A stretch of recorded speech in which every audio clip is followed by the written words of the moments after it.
Assalomu alaykum aziz portal kanali obunachilari. O'zbekiston ahli, yaxshimisizlar? Qishlarning sovug'ida hamma eson omon, yo'tal puchuqlardan omonmisizlar? Alloh taolo o'z saqlasin. Mana bu pechkani yasadik. Ko'pchilik obunachilarimiz bor, ayniqsa bu Chimyondan bitta aka xonim bor. Shunaqa narsalarni tashab, to'xtamay shuni yasang deb o'sha bir ikkita nimalarim bor, shunaqa nimalar. Shuni yasab ko'ringchi deb. Keyin o'zimiz ijtimoiy tarmoqlarga kuzatsam, bunaqa narsa endi yasagan bo'lsa bilmadim, men topolmadim to'g'risi. Endi yasagan ko'pchilik yasab ko'rgandir.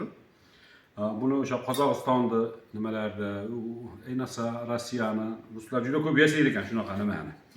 Ham keyin ularni kuzatdim qiziqib kuzatsam, juda ekonomishli deb gapirishdi endi ular. Keyin hozir yana qaysidir mana Vyetnammi, shu tomonda nimalari ham ko'p chiqyapti. Ular ham ko'p yasayapti shunaqa g'ajo tilda gapirishyapti-yu. O'shaning uchun keyin buni yasab hozir yasab bo'ldik. Sabrim yo'q, bilasizlar-ku. Darrov mana nimaga qo'yg'im kuyib qoladi. Endi bunda xudo xolasa keyingi safar o'zi erta-petda osh qilamiz. Bugun mehmonxonada jiyanimni oshi. Bugun osh qilsak bitta hozir. Endi ikki kirish kerak hamma oshga. Qishda shunaqa mehmonxona yeb, sizlarda ham shunaqami? Kimda qanaqa? Yozib yuboringlar. Bizda endi qishda mehmonxonamiz bor, mahallada hamma to'planib 20 kishi mehmonxona yeyapmiz. Hozir 20 kishi 10 kilo guruch yeyapmiz. Kim qancha guruch yeyapti? Yozib yuboringlar. Yoshlar bor. Hozir bunda tuxum pishirib ko'ramiz endi. Yaqib qanaqa effekt berar ekan. Raketa o'sha nima deydi ekan buni? Raketa pechmi? Raketa o'zbekchasiga raketa o'choqda. O'choq hozir qozonga mosladi, tepasini kichkinaroq qozonga, keyin yapalaq qozonga ham moslanaveradi. Bu hali takomillashga yo'q. Metlarni syomniy qilib olinadigan qilsa bo'ladi. O'sha har xil qilib nima qilib, uchun kichkina qozonga nima deyishadi, ruslar barbekyu deymi, bir nimalar ichida go'shtlarni dutlab pishiradigan shunaqa narsalarga moslasa bo'lar ekan. Shunaqa qilsa bo'ladi. Hozir o'tlarni yaqamiz. Qanchami? Buton bormi?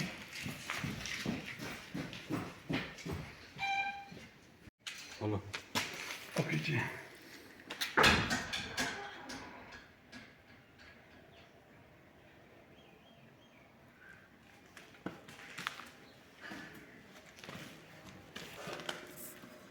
Ana endi qilib ularni tashab yoksa darrov yonib ketar ekan, lekin shu tomonlari yaxshi ekan.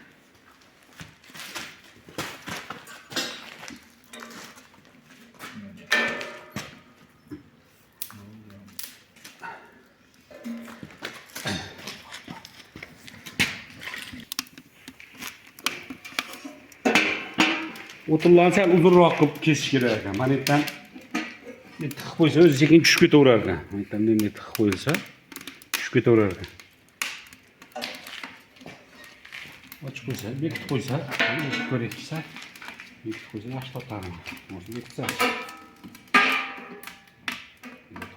Regirovka xohlagan nima qo'yib olsa bo'lar ekan. Orqasi ochmadimi? Bek.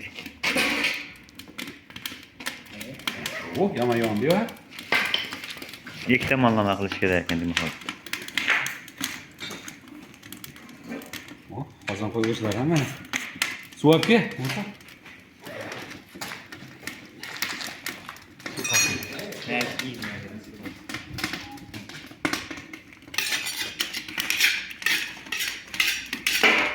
Odam balandligiga ham yaxshi mos kelar ekan. Menga mos ekan.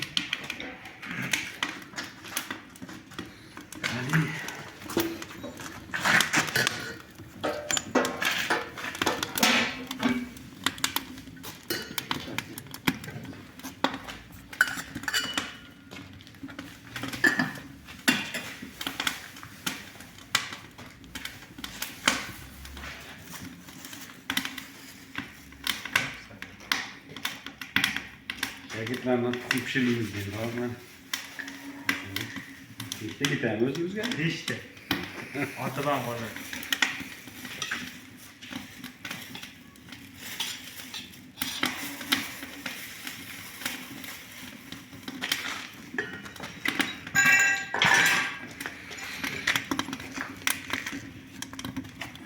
Bu çıkışları ya aşkına. Ekonomişlik ama biz sınav gördük içinde ekonom ama çıkanca oturup gitmeyiz yani. Yani içinde taşı. Xudo xolasa keyingi safar osh qilsak bittasi juda bitta jiyanim bor, maqtanuvdi. Bittasi bitta ketmon so'g'i oshga bergan deb. Ketmon sopni maydalab turib ko'ramiz. Qani yetamiz ham o'tini. Urslab vaqtlagan pechkasi.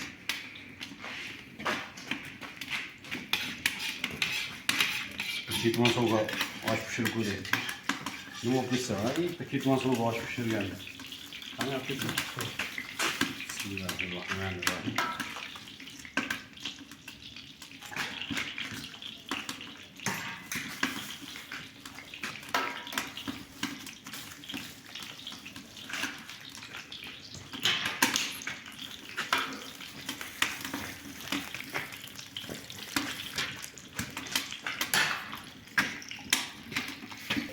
Varak.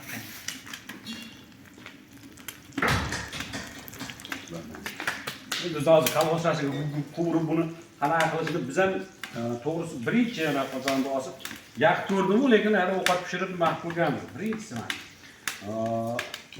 Plus minuslari. Tutaga yo'q bir odamga nimagaki yaxshi yonib ketyapti. Issiq berishi yaxshi, ekonomishligi bir tomondan yaxshi. Endi minusiga kelsak, har qanaqa o'tin chiqmaydi ekan. Bunaqa sal o'sha nimasiga sig'adigan o'tin bo'lsa yaxshi bo'lar ekan. Shu yerdan xolos bittamiz. O'choqqa ham sindirib solinadi.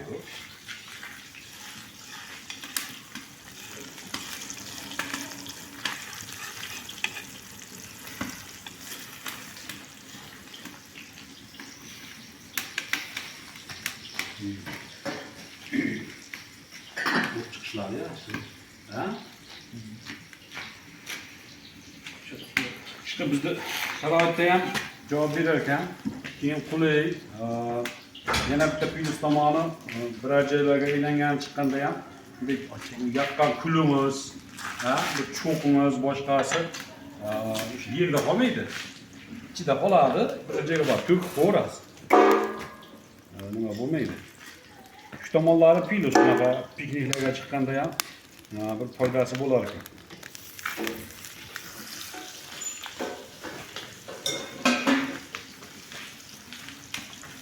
Uyda ham bo'lgan bo'lsa, bo'tinni qilib bersalar mana ekonomishlik budjetini bo'lmaydi. Xohlagan joyga qo'yib qilsa bo'laveradi. Asfalt ustidami, sement ustidami,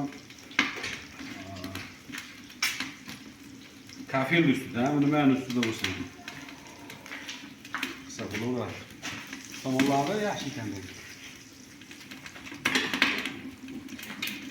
Buni o'sha 10 mingdan qilishgan ekan, nimalar biz kattaroq qildik. 10 mingdan kattaroq. Kattaroq qilib yasaldi. Yana o'sha plus minuslar ustida ishlanadi.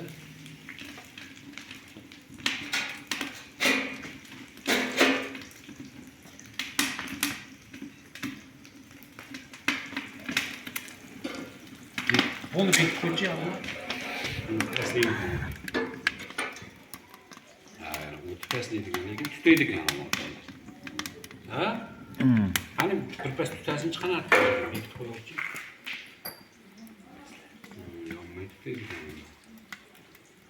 Tutashi ham ja o'tgan bir tutab ketmaydi ekan. Sal ochib qo'yilsa yana bullab yonib ketaveradi. Bo'ldi, narsa olib chiqdimmi? Sal cholroq pishiraveraymi yo shunaqasini yaxshi ko'rasizlarmi? Ha? Qatirib pishiraymi? Xuddi cholab pishirish kerak. Yaxshi bo'ladi.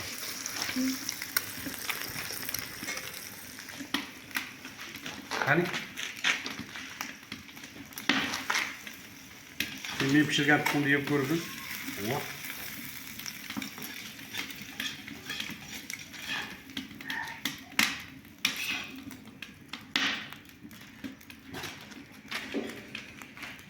Su olib kelamiz, qo'y.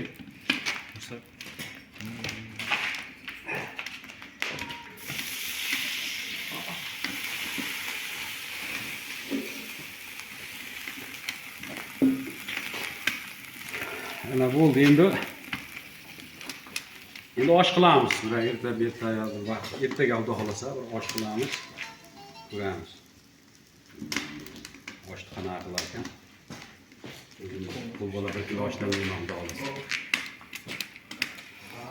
E'tiborlaringiz uchun rahmat. Kimda qanaqa fikrlar bo'lsa yozinglar. Endi buni hali misol uchun yasab ber degan odamga yasab beraveramiz. Ertaga osh qilaylik, keyin anig'i chiqadi. Narx-navosini ham aytamiz. Agar kimga kerak bo'lsa yasab beraveramiz. Yaxshi, effekti yaxshi menimcha. Xohlaganlar mana shu holatni, razmerlarni ham tushuntirib o'taman ertaga. Nimalarni yasab olaman degan odam bemalol yasab olsa ham bo'ladi. Erinmagan odam. Uncha svarkadan xabari bor odam bemalol yasab olsa bo'ladi o'zi.